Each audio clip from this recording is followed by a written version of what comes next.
छिड़काव करके जिस तरह से एक माहौल बनाने की कोशिश करता है। और उन्होंने कहा ग्वालियर नहीं, कई ऐसे जिले हैं, कई प्रदेश में ऐसे कई जिले हैं जहां इस तरह के मामले उनके खिलाफ फर्जी मामले दर्ज कराए गए, लेकिन अभी तक कोई भी मामला साबित नहीं हुआ। वहीं जब बात दिग्विजय सिंह से प्रधानमंत्री के भोपाल दौरे को लेकर की गई तो उन्होंने आरोप लगाया के साथ और कहा भी साथ में कि जो प्रदेश की जनता है वो मन बना चुकी है, क्योंकि जो 18 साल के जो सारे काम हुए और उसमें जो घोटालेबाजी हो, चाहे वो भ्रष्टाचार हो, उसको अब प्रधानमंत्री मोदी आके बदल नहीं सकते।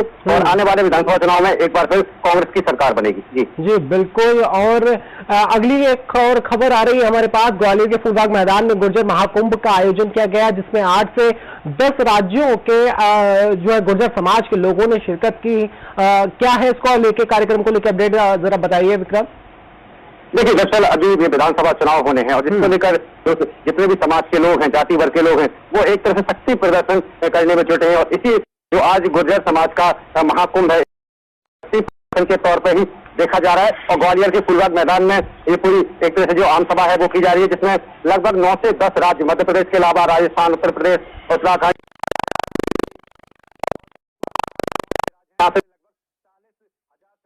जो लोग हैं इस महाकुंभ में जो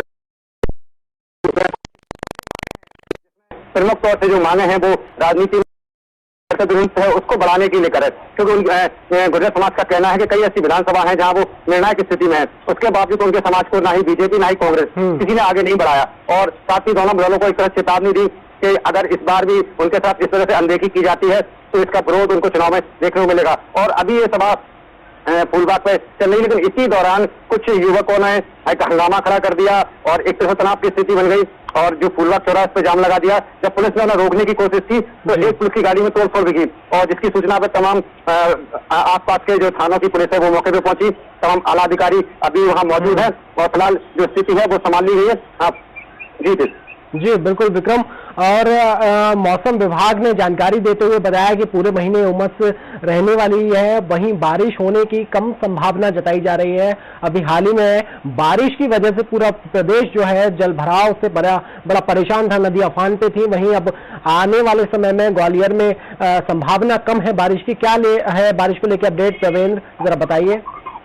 देखिए, अब लगभग 6 से 7 दिन पे जो बारिश पे एक तरह से ब्रेक लगा हुआ है। हाँ, मौसम विभाग का ये कहना है कि हल्की फुल्की बारिश हो सकती है, लेकिन जो पहले बारिश का दौर था वो अब देखने को नहीं मिलेगा। उसका असर ये है कि जो ग्वालियर में तापमान है वो लगातार अधिकतम तापमान बढ़ता जा रहा है और अगर आज की बात की जाए तो अधिकतम तापमान लगभग 34 डिग्री रहा और तापमान बढ़ने के साथ जो उमस है वो अब लोगों को बहुत ज्यादा परेशान कर रही है। तो अगर कंपेयर की जाए पिछले साल से तो इस बार का सितंबर ज्यादा गर्म दर्ज किया है, लगभग 7 डिग्री जो तापमान है। अगर पिछले साल से आज की डेट का अगर कंपेयर किया जाए तो 7 डिग्री तापमान ज्यादा है और मौसम विभाग का कहना है कि हो सकता है थोड़ी बहुत राहत बौछार टाइप की कुछ मौसम में बदलाव आए, लेकिन अब जो लंबा बारिश का दौर है वो थम चुका है और अब सितंबर के जितने बचे हुए दिन है उसमें वो पूरे महीने उमस भरे होंगे, जिससे लोगों को काफी परेशानी होगी।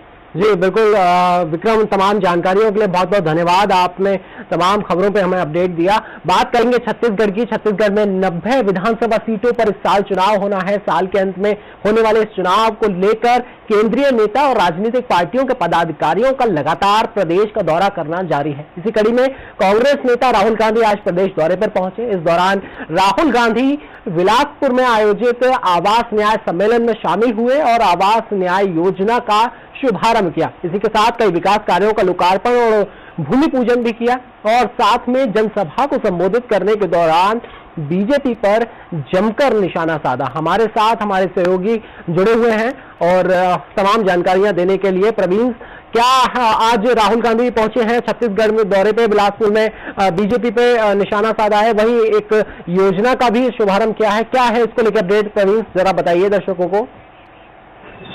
देखिए ऋषभ, आज जो है सुबह 9 बजे राहुल गांधी राजधानी रायपुर पहुंचे। उसके बाद जो है विजिट करने मुख्यमंत्री बघेल गए, वहां से हम लोग नया रायपुर गए। वहां से फिर वो बाई रोड जो है रायपुर से बिलासपुर के लिए रवाना हुए और बिलासपुर जिले के तखतपुर विधानसभा में कार्यक्रम आयोजित था, वहाँ वो गए और वहाँ जो है क्या बोलते हैं आवास न्याय योजना का उद्घाटन किया है। इस आवास न्याय योजना में 1,30,000 से अधिक जो हितग्राही है उनको पहली किस्त जो है 25-25 हजार रुपए का जो है के द्वारा राहुल गांधी के द्वारा दिया गया है। वहीं उद्बोधन ने कहा कि जो है भारतीय जनता पार्टी पर कई तरह से जो है निशाना साधा है। उन्होंने कहा कि मोदी सरकार महंगाई और बेरोजगारी जैसे मुद्दे हैं वो हल नहीं कर पा रही लगातार देश में महंगाई बढ़ती जा रही है और लगातार जो है देश में बेरोजगारी बढ़ती जा रही है।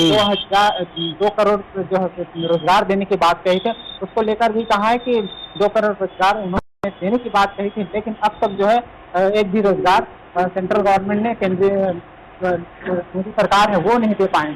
जी जी बिल्कुल। और चुनावी साल है, चुनावी साल में कहीं ना कहीं राहुल गांधी का और आने वाले दिनों में जो कांग्रेस के राष्ट्रीय महासचिव हैं प्रियंका गांधी, राष्ट्रीय अध्यक्ष हैं मल्लिकार्जुन खड़गे, उनका भी दौरा होने वाला है। उनके दौरे को लेके क्या सरगर्मियां हैं, क्या तैयारियां चल रही हैं, वो भी जरा अपडेट दीजिए प्रवीण। जी सर, देखिए आगामी महीने में जो है चुनाव होने वाले हैं छत्तीसगढ़ में विधानसभा का। इसको लेकर के राजनीतिक पार्टी के केंद्रीय नेता है वो लगातार छत्तीसगढ़ आ रहे हैं। 28 तारीख को जो है राष्ट्रीय अध्यक्ष कांग्रेस के खड़गे वो रायपुर आ रहे हैं और आज जो है राहुल गांधी भी जो है छत्तीसगढ़ से, वहीं जो है प्रियंका गांधी भी आने वाले हैं रायपुर। जी बिल्कुल। और प्रवीण, जहां कांग्रेस के नेता लगातार दौरा कर रहे हैं, सरकार दोहराने की पूरी तरह से बात कर रहे हैं, जनता को साधने की कोशिश कर रहे हैं, वही विपक्ष का भी अपना जो है दायित्व निभाते हुए लगातार बयानबाजी जो है शुरू है। सह प्रभारी नितिन नवीन ने राहुल गांधी के दौरे को लेकर जो है निशाना साधा है और तंज कसते हुए कहा है कि कांग्रेस 4 सालों तक गरीबों का आवाज छीनने का काम किया है और अब चुनाव में पैसा देने की बात कर रहे हैं। विपक्ष ने यह आरोप लगाया है, क्या अपडेट है इसको लेकर जरा बताइए। जी, निश्चित तौर पर जो है नवीन ने कहा है कि कांग्रेस पार्टी को 4 साल तक जो है गरीब आवासों को याद नहीं है, अब चुनाव आते ही जो है गरीब किसानों की जो है वो आवाज की योजना याद आ रही है। ऐसे तमाम जो मुद्दे हैं उन्होंने राहुल गांधी के दौरे को लेकर कहा कि छत्तीसगढ़ में अब चुनाव है, इसलिए दौरे जो है लगातार राहुल गांधी, प्रियंका गांधी और जो कांग्रेस के बड़े नेता वो कर रहे हैं। ऐसा तमाम मुद्दों को लेकर उन्होंने नितिन नवीन ने जो है राहुल गांधी पर निशाना साधा है। जी प्रवीण सर, तमाम जानकारियों के लिए बहुत बहुत धन्यवाद। तो दर्शकों, देखा आपने मध्य प्रदेश में विधानसभा चुनाव को लेकर जहां बीजेपी अपनी सत्ता दोहराना चाहती है और विपक्ष उस पर निशाना साध रहा है और लगातार बीजेपी के जो नेता हैं, कांग्रेस के नेता हैं, जो दिग्गज राष्ट्रीय पदाधिकारी हैं, वो दौरे पे पहुंच रहे हैं। प्रधानमंत्री नरेंद्र मोदी खुद मध्य प्रदेश के दौरे पर पहुंचे हैं। कार्यकर्ता सम्मेलन में भोपाल में लोगों को साधने के साथ, जनता को साधने के साथ साथ कार्यकर्ताओं को साधने और उन्हें जीत का मंत्र देने की कोशिश की। वहीं कांग्रेस पर भी जमकर निशाना साधा। वहीं छत्तीसगढ़ की बात करें तो 90 विधानसभा सीटों पर इस साल विधानसभा चुनाव होना है, जिसको लेके कांग्रेस के जो नेता है राहुल गांधी आज छत्तीसगढ़ दौरे पर पहुंचे और उन्होंने जो है आवास न्याय योजना और बीजेपी पर जमकर निशाना सरगर्मियां दोनों राज्य में है। ऐसी तमाम सरगर्मियों को और तमाम छोटी बड़ी खबरों को देखने के लिए देखते रहिए सारा समय मध्य प्रदेश छत्तीसगढ़। मुझे दीजिए इजाजत। सहारा प्रणाम।